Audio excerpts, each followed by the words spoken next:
Women are powerful, and the world is afraid of powerful women. There are other presidential candidates that have been nominated for Convocation 2026 presidency. We can say that it's different visions or different versions of people that want to lead at this point in time. Even though, unfortunately, they were unable to join us today, what would you say sets you apart from the other candidates that have been nominated? I'm here. That must tell you everything. Yeah. You know, we have a leadership crisis within South Africa. Most leaders, when they are called, they do not come.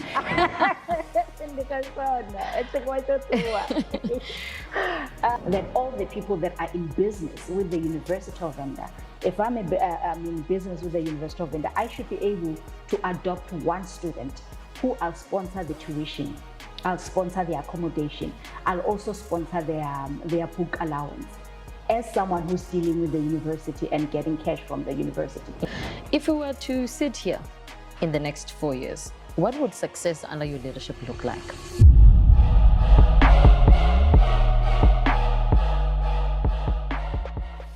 Good day and welcome to another episode of Pfunzo Nje. My name is Vhuhwavho Makhaga and welcome to a special episode. This is special because we are going to be focusing on Convocation of the University of Venda presidential debate for the year 2026. Today, we are creating a space for conversation, reflection, and also leadership, as candidates share their vision for the future of the University of Venda Convocation. When we talk about the Convocation, we're talking about more than just a structure. It's a connection between the university and the graduates of the University of Venda, and also a platform that can influence growth, opportunity, and also impact. We have three candidates, presidential candidates rather, for the year 2026 at the University of Venda Convocation. However, only two candidates had availed themselves for the episode. Unfortunately, we only have one candidate who was able to show up for the conversation today. So instead of it being a debate, let's call this the conversation, rather Convocation, presidential convocation conversation. We are joined by Ms. Shonisani Masutha. Good day and welcome to Pfunzo Nje. Good day to you. Thank you so much for welcoming me. Thank you so much for coming. You know, before we deep dive, I think it's rather rude not to talk to a person, you know, from person to person level. Let's start with you. How are you doing today? I'm good. I'm happy. Okay. I'm calm. And I think I'm in good spirits, basically, and very grateful for where I am in life. I'm grateful for family too. How are you doing? Alive and kicking. Thank you so much. So when we talk about the seat, it's a presidential seat, president of the Convocation of the University of Venda. Let's talk about the word leadership. What does leadership mean to you? It means influence. It means being of service to others. It means being a solution. And it also means collaborating with various stakeholders to make it a point that you remain a catalyst and a solution to whatever challenge that is related to the constituency which you lead. Understandable. You know, one would like to know your credentials. You know, let's talk about your personal experiences in the space of leadership. What is it that Ms. Shonisani Masutha has done previously? And, you know, let's talk about those experiences and credentials that have actually shaped you to be the leader or the person that you are today. When I was in high school, I was the secretary of the LRC, Learner Representative Council. Yeah. And I think at that time it was all just, you know, you're in high school, you're playing, you're representing, you know English, and you can express yourself. Yeah. You can express certain views on what's going on within the school. Yeah. So it was never an issue about where do I go from here. It was just you are attending to the problems and the challenges that are there at that point in time. Yeah. But as we grew and I then came to the University of Venda, that's when the picture changed. You know, I then became a member of SOWOSA, that is social workers group that was formed within the University of Venda that only represented social workers. We then moved from there to being the deputy chairperson of the School of Humanities. By then we called it HSS. We moved from that and then I became, I think, the first female presidential candidate to contest under SASCO for the SRC elections. I think before then we called it the SRA, now it's SRC. Yeah. So we then contested for SRC, but I lost elections through SASCO.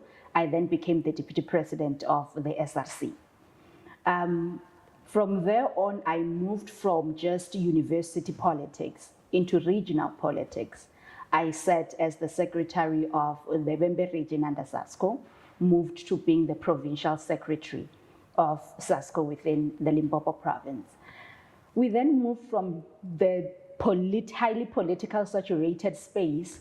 I then moved into sports, where I then sat in the National Executive Committee of USA, USA being the University Sports Association. USA is basically the custodians of all university students who participate in sports. And also USA has representation within the international sphere, sporting sphere, under FISU being the International Federation of University Sport. It's an umbrella, international umbrella organization. So I sat within FISU in different positions, the most recent being the events coordinator. So if there's any event across Africa, then I would be assisting in making sure that we do the before and afters, monitor, evaluate, did it work, did it not work, were sportsmen okay, were athletes well produced, all the things. So basically it was monitoring and evaluation of all the coordinated sports, regardless of where that is being held within Africa. So I think in short, I'll just cut it there rather than telling you everything that's there. I understand. You know, when you talk about leadership and not necessarily boxing it and looking at the University of Venda and the Convocation as a whole, there is they're saying, people are talking in the streets to say that in South Africa particularly, we have a leadership crisis. Looking at the leadership today, we can say it's defined by corruption. We can say it's defined by wrongdoings, that are happening, continue to happen in our country. Looking at a country where trust is often questioned, what kind of leader do you think people need right now, both in the country and also within the University of infrastructure? This is going to sound like tautology, because every leader that comes in, they'll promise you this thing. They'll promise you that I'll be transparent. Yeah. They'll promise you honesty. They'll promise you accessibility, accountability. But that is not delivered, which is why people would say that leaders are liars, leaders are greedy, leaders are all that. And we cannot take that away, because the reality is, even as a leader, the influence that you might have might be sown in by greed, which will then mean that people will get to experience that. Their problems won't be solved. But if I need to bring it back specifically to myself, one thing that's a promise, even before going to office, and just as a young person, is that we are open to having conversation. That's number one. You're getting a leader who's open to having a conversation. Regardless of who you are, we are willing to sit down and converse and look at your situation and see how we can be of assistance to you. Secondly, honesty. If there are solutions that we feel that we might need a little bit more time to get to, that is something that must be communicated to you. You shouldn't be sitting there and thinking, we shall assist maybe tomorrow, and then I'm dragging feet. We need to be communicative in everything that we do. And thirdly, I believe in being a catalyst. Being a catalyst also means if there's a problem today, I should not wait for you to come and say, this is what's happening. Part of the characteristics that a leader must have is the ability to observe the environment that they are in, to observe the challenges that are there, and to say, how can I then be a solution in that particular environment without waiting for the people to come and, raise their disgruntlement.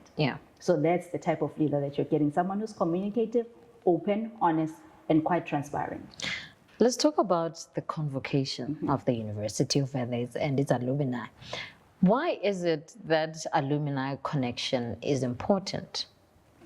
We have convocants and alumni out there who have been within the system of the university. As much as there are things that have changed within the universities, most of the things have not yet changed. For example, if we're speaking about student debt, you finish your schooling, you've passed well, you graduate, but you do not get your certificate. That is not a problem that's starting today. That's a problem that even others who graduated back then had the same problem, which also means that without your certificate, the likelihood of you applying for employment opportunities that you want to have, you might not even get. So the moment we have this connection with the alumni and the convocants out there, is to make sure that we strengthen and we solve all those gaps that they went through that are still inherently in the system even now. You know, it also to make sure that those who have made it out, there were companies who are sitting in big offices and are able to, and are entrepreneurs for themselves in their own right, we are able to have a skills program where they are able to come back as convocants and say, yes, we have final year students, instead of them falling within the 32.3% of the unemployment rate in South Africa. How about I take maybe 5 and we give them placement within our work offices, or we just mentor them, or we give them training so that we try to bridge that gap. So the conversation that we need to be having with our alumni and all the connectivity, it's so that it's basically based on the question, how can we assist as convocants, and what is the gap within the university and the outside world? Because at the end of the day, once you're done with the university, you need to come to the workforce. Someone who's there already needs to guide you through that process.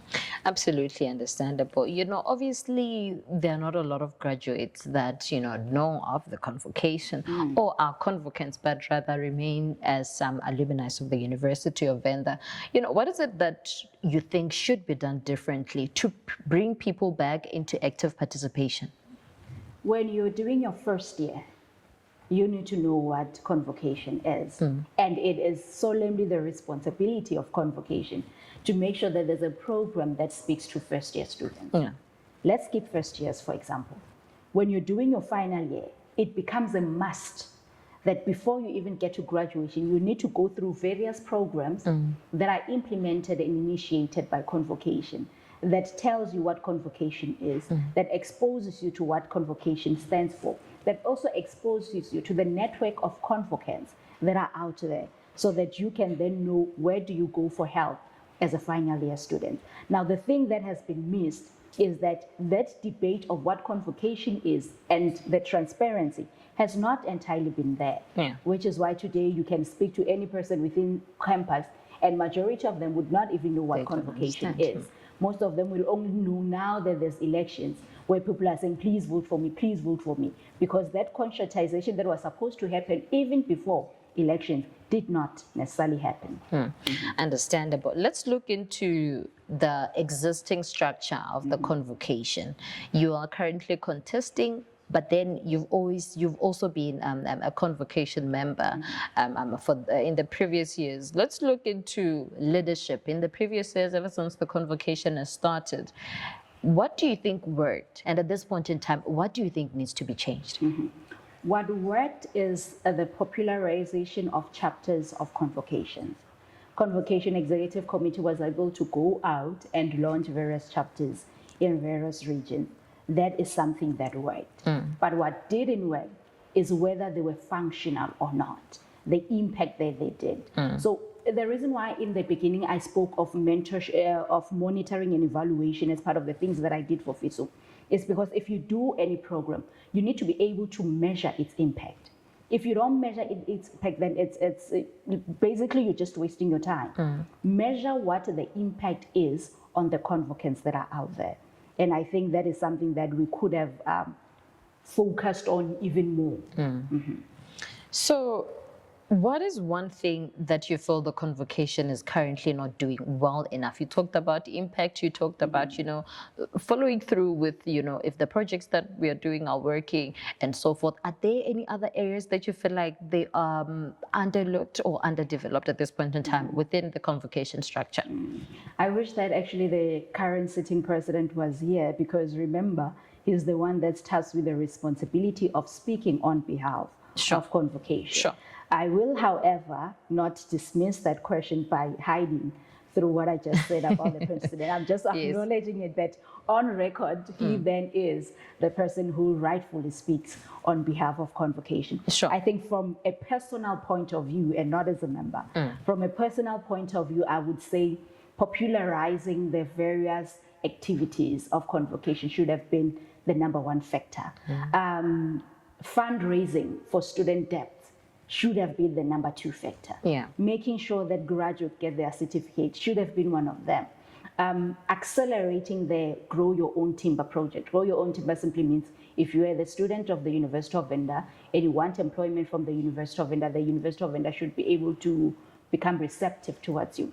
We should have put in quotas in terms of how much percentage of new entrants, new professionals that needs to enter within the Grow Your Own Timber. And I think those are some of the things that were not fully done in the previous administration. Yeah. We talk of hearing so many projects, that engage with the university, that engage with existing industry gurus. How would you say that, or rather, how do you turn the convocation into something that creates real opportunities, not just meetings, not just structures, and not just programs? We need to redefine who we are as convocation. Remember, in the previous years, you'd say convocation should fundraise, for example, for student debts. And the answer you'll get is convocation is there to advise management. It is not there to fundraise. And I think that is it's a misalignment, because you can't just come to play an oversight role and be ignorant to all the factors and the challenges that are within campus. So one of the things that convocation needs to one position that it needs to strategically declare is that it has the responsibility to become a solution. That means fundraising for student debts.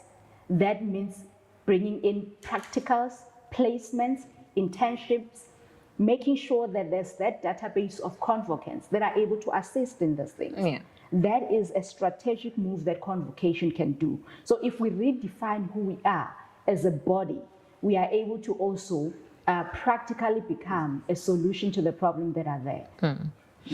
Unemployment in South Africa, it's not something that you can have conversation about, graduate, and not touch into.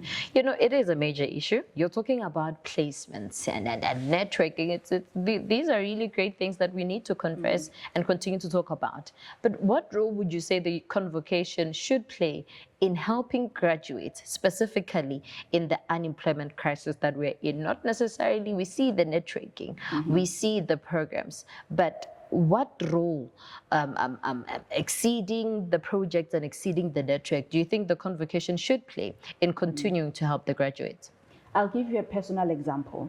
I own a farm, for example, crop farming, and I have an average of, I have 2 fully employed, an average of 12 part-time employed. Now, if there's a school of agriculture that has students who are doing their final years, that literally go to the farm within Univen to make sure that they do their practicals. Yeah.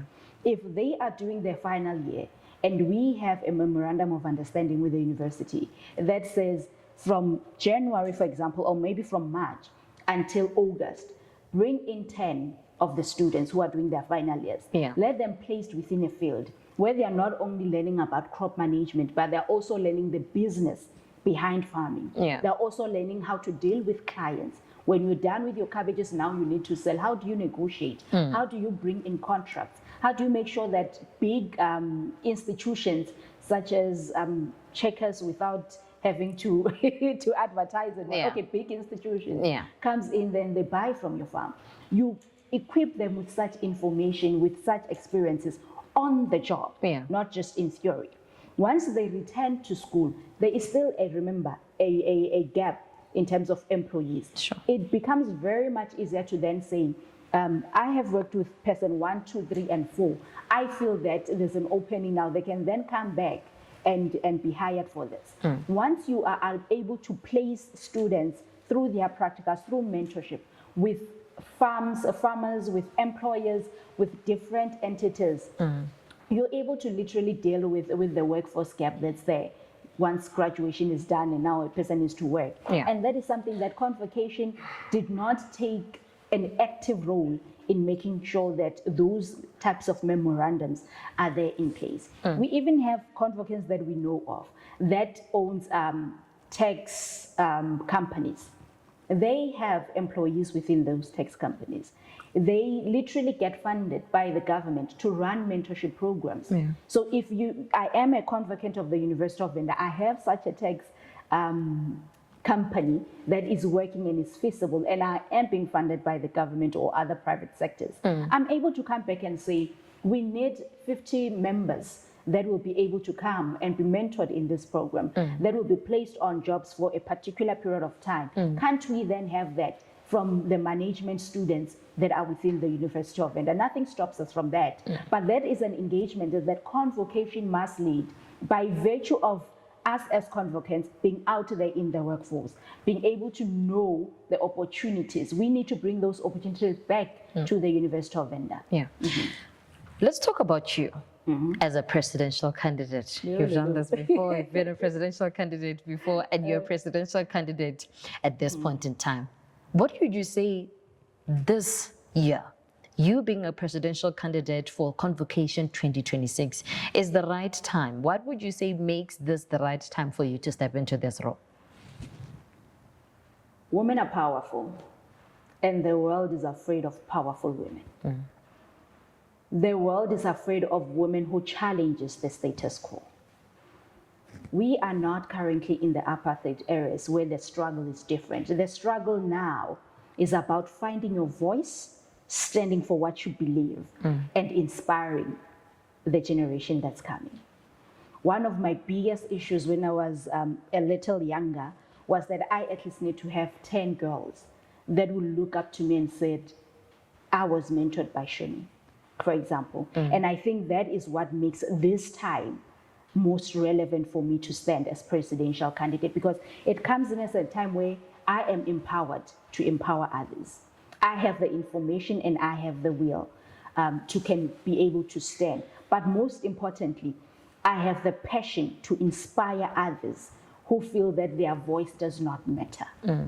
Our voice matters in governance, it matters in leadership, it matters in churches, it matters in institutions of higher learning. It literally matters anywhere else in this world. And I think this is the best time for us to stand and say, I'm going to exercise my voice. And I'm going to do that gracefully, loyally, and honestly, and transparently. What difference would people feel immediately after you've been elected as president of Convocation for the University of Venda? They will feel seen. They will feel seen. They will feel recognized.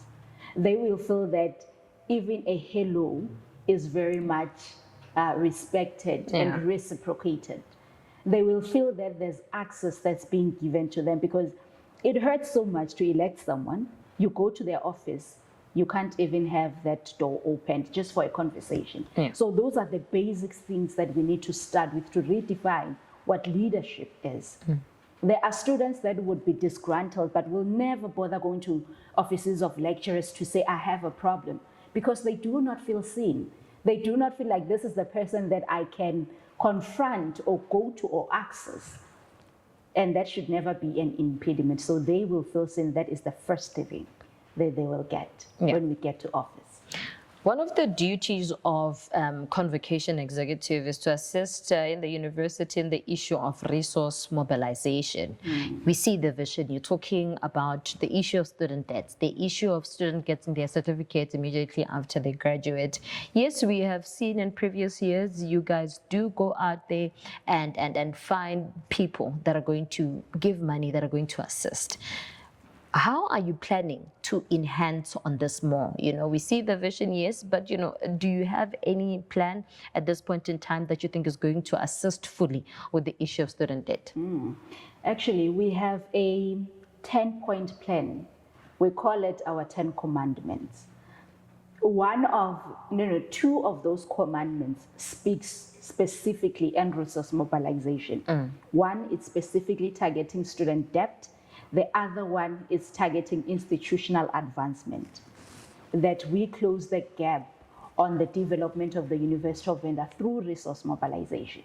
That all the people that are in business with the University of Venda, if I'm in business with the University of Venda, I should be able to adopt one student who I'll sponsor the tuition I'll sponsor their accommodation. I'll also sponsor their book allowance as someone who's dealing with the university and getting cash from the university. So it starts from such smaller things and such smaller engagements.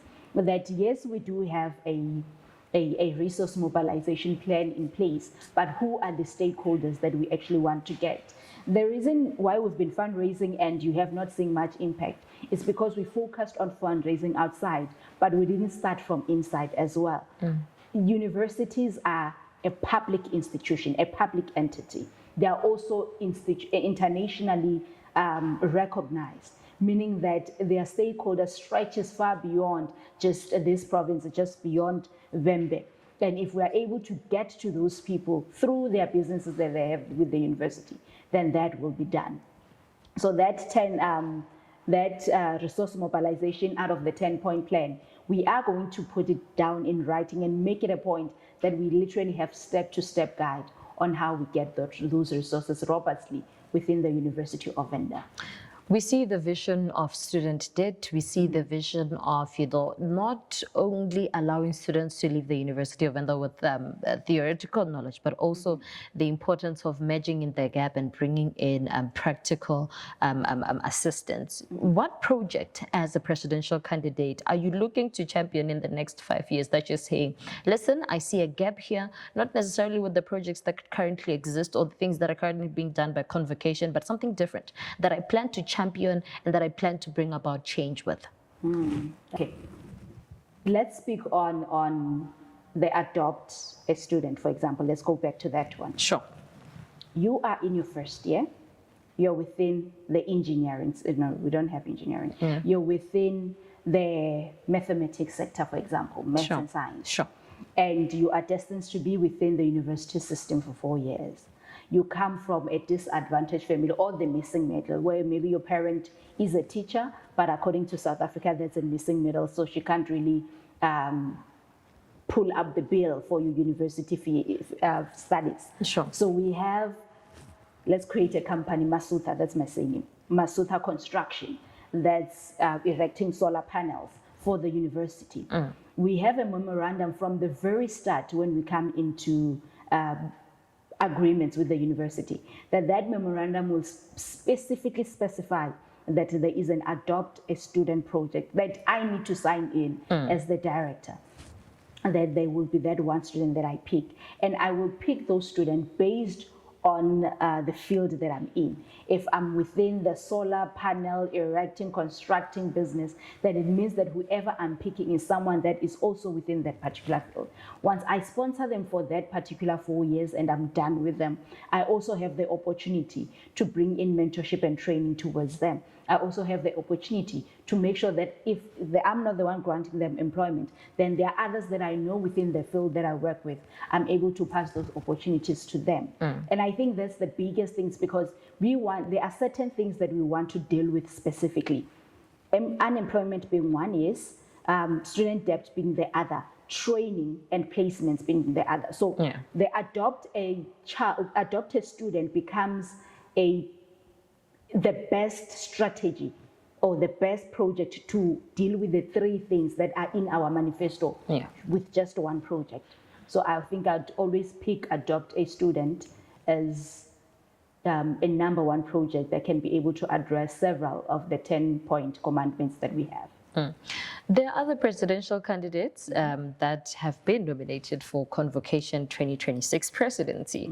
We can say that it's different visions or different versions of people that want to lead at this point in time. Even though, unfortunately, they weren't able to join us today, what would you say sets you apart from the other candidates that have been nominated? I'm here. That must tell you everything. You know, we have a leadership crisis within South Africa. Most leaders, when they are called, they do not come. We're speaking of accountability. Accountability would simply mean you sit here and you tell us and you talk to us. It simply means you allow yourself to be in the spotlight and they grill you on what you stand for. People will never know you as a leader unless you show face and you speak on matters. I was jokingly saying before we even started, you know, we are human as leaders to start with, and we have our own flaws. And as much as I stand and say, please vote for me for presidential candidate, I'm coming in with my flaws. But one of the things that I should never take away from you, or is the ability to be able to come and account when I'm called. Because that differentiates how willing I am towards serving you. Leadership is about serving the people that elect you where you are. It's about giving back. It's about the impact that you leave. But you can't do that if we just know you through your name and in writing or in passing, but we don't get an opportunity to sit with you. So that's what sets me apart. I always show up when I'm needed. Yeah, there are chats that are going on the ground. People are talking about student leadership and the convocation being used as a front for previous student leaders to come and, I don't know, continue with their student leadership ways. What is it that you have to say about that? It is true that the student leaders back then, majority of them are the ones that are contesting for convocation. That is true. It is also true that some of those student leaders are only there for their own personal gains. That is true. It is equally true that even amongst that caliber of previously SRC student leaders, there are good ones who are programmatic in approach, who wants to bring change, who wants to make it a point that they become solution. That too is true. Now, the university itself, when they created convocation, they created a space for contestation. That means that people are allowed to contest. Unfortunately, it becomes the role and responsibility of a voter to say, this is the type of leadership that we want within office. You know your previous SRC leaders. You know what they have done, what they haven't done, you know their faults, you know their mishaps, and you know their scandals. As a voter, you need to choose who must represent you. Because the unfortunate part about convocation is that it's not just SRC and it's within Univen. It literally stretches to all other spheres of the country, whether it's government, private, and so forth. Literally stretches out. So if you choose someone who was full of greed when they were in SRC, that is what you're going to get. And instead of having a convocation that works for the university, that works for the students, current students, that works for convocants who have already graduated, you're going to have a bunch of a committee that literally is there to fill up seats and be there for personal gain. So unfortunately, as a highly contested space, the responsibility is that of a voter. So the best that you can do for yourself as a voter is you need to be informed. Be well informed about the contestants that are there. Be well informed about what they stand for, how they conduct themselves. Also look at their track record. What do they have? What have they achieved? Then make your decision and vote wisely. The convocation has been a body that has been, it's a body that has been existing since forever, if I can put it like that. But then we're still seeing the gaps. We're still seeing projects that, like you mentioned, the impact, we cannot see the impact of these projects that, are being talked of. Do you think there is a need to create a space within the convocation for us as the voters, for us as graduate convocates and also alumni of the University of Venda to hold the convocation itself accountable for the gaps that are there? And as someone who is campaigning, contesting to be in office, what structure do you think you will create or environment will you create for us as graduates, for the graduates, the convocants, to hold you accountable for your mishaps? Two things. You must hold us accountable. That's a given. You don't hold us accountable, we'll do what we want and we'll give things to our friends and we'll move. So you must hold us accountable. That's number one. Secondly, the executive itself, 8 executive members, they need to hold each other accountable. The executive committee of convocation, second, it literally sends people to other structures of the university.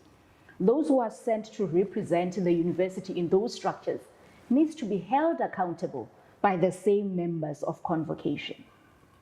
So the constitution, if you look at it currently of Convocation, does not necessarily, it's actually very quiet. It does not give specifics on how do you hold each member accountable, whether they're representing in another structure or whether they are within your own structure. How do you hold each other accountable? So the first thing that we're going to make sure is that in the next AGM, we are going to put in a motion that speaks on accountability of office bearers of Convocation, accountability of those that are seconded to other structures within the university to represent Convocation.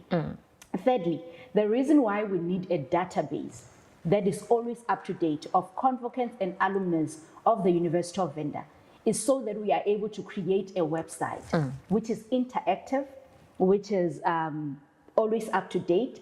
Those convocants will be able to just give a shout out and say, but what you're doing is no longer what we agreed upon. You said you have a 10-point plan when we voted for you. We're not saying number 1, 3, and 7 being done. Yeah. You know, we threw in a suggestion box on this and that so that you can solve it. We're not getting any response, and it's been 3, 4, 5 months already. We've been waiting for you. So that database, that website, it's meant so that we can be held accountable. At this point in time, no one, and not even the Constitution, says this is how you hold the Convocation accountable. But if you ask those who are in Convocation, they'll always say no, but there are AGMs. AGMs are once in a year. AGMs where you go there and people can start asking you what you did, what you didn't do. There are reports that are given by the president of Convocation and the executive that says, this year, this is what we achieved, this is what we failed on, this is what we did.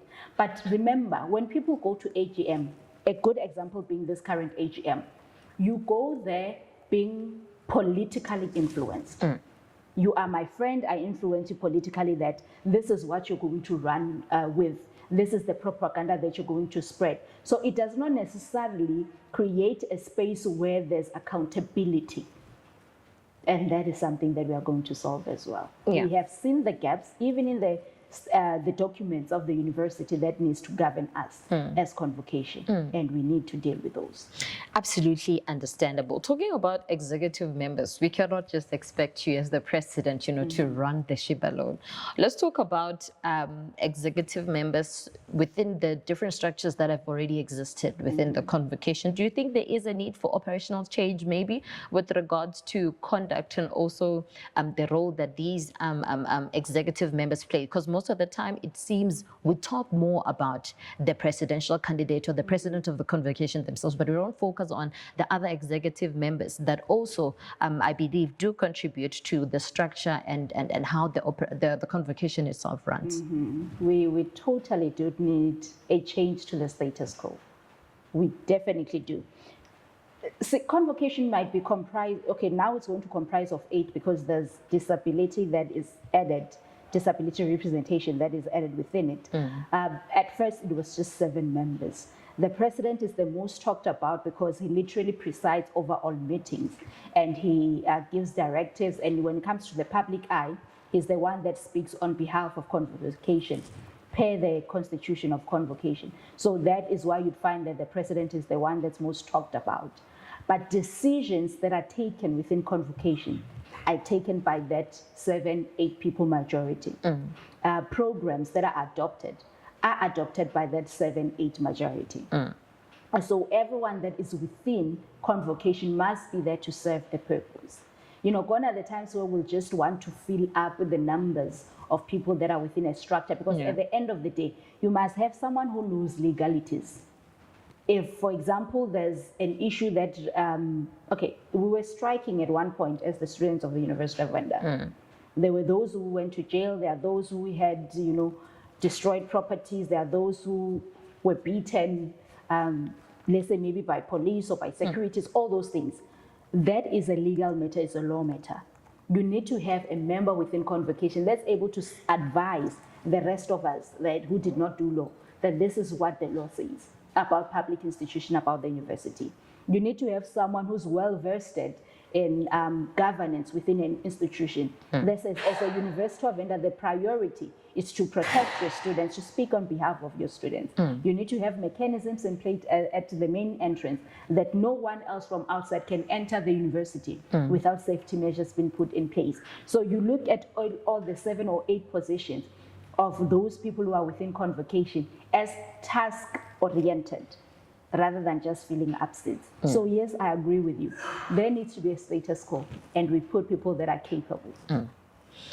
In one sentence, what does a strong convocation look like to you? One sentence. One sentence.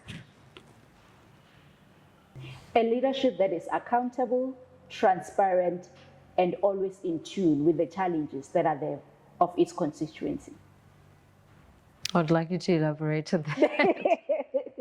A leadership that is transparent means we are honest, we communicate to our constituencies, which are the university, the students, especially convocants and alumni. Leadership that is, what did I say, transparent, accountable, and are in tune with the challenges. Any challenge that convocants experience, we need to be able to speak on them first. We need to know them second. We also need to be solutions to those challenges. Convocants must be the first defense line that are bringing solutions to those challenges. So in short, a good convocation to me would be a leadership that is transparent, accountable, and always in tune with the challenges that its constituencies face. Yeah. If we were to sit here in the next 4 years, what would success under your leadership look like? I'll give you numbers.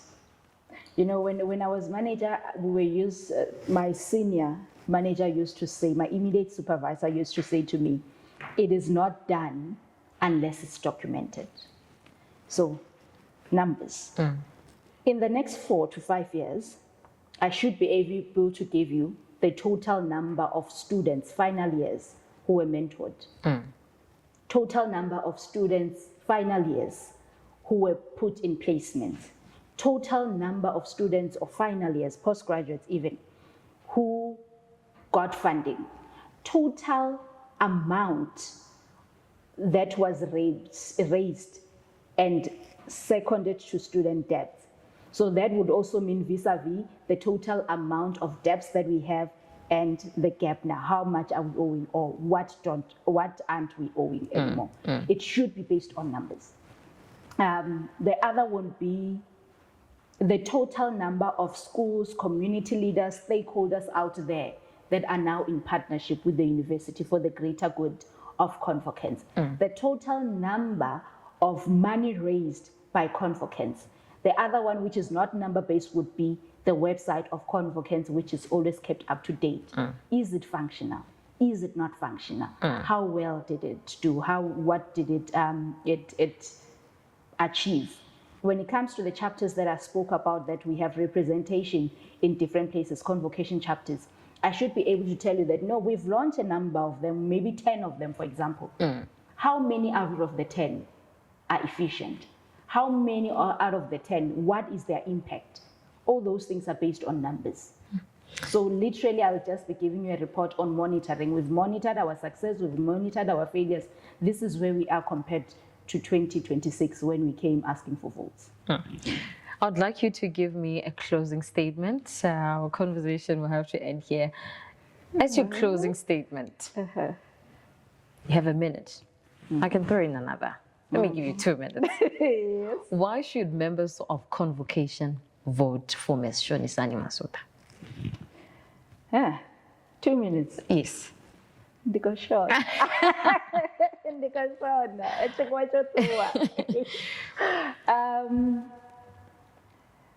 I am Shonisani Masutha, your incoming president for the convocation of the University of Venda.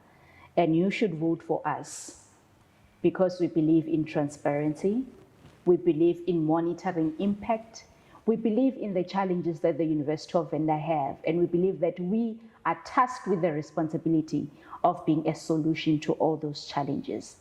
We are a leadership that is open to conversation, a leadership that is open to accounting to you as our constituencies. But we also do ask you to take the rightful choice of choosing us, because that is the only thing that determines whether that impact that you are willing to bring to the table will be able to be tested or not.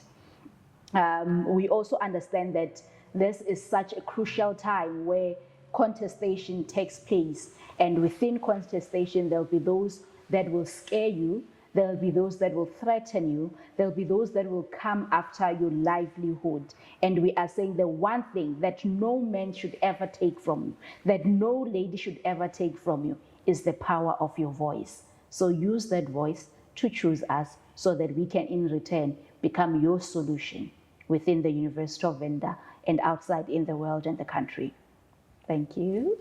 2 minutes indeed. Thank you so much for coming and sharing your perspective with us. And best of luck with the voting. And the people will choose their leader. Thank you so much. Yes, I think that brings us to the end of our episode. These are important conversations because when we talk about leadership, leaders are the ones who shape direction, and direction is the future. The University of Venda Convocation AGM is to be hosted on the 20th of June 2026. The choice now lies with Convocation members. My name is Vhuhwavho Makhaga. This is Univent TV. This was an episode on Pfunzo Nje. Until we meet again, thank you so much.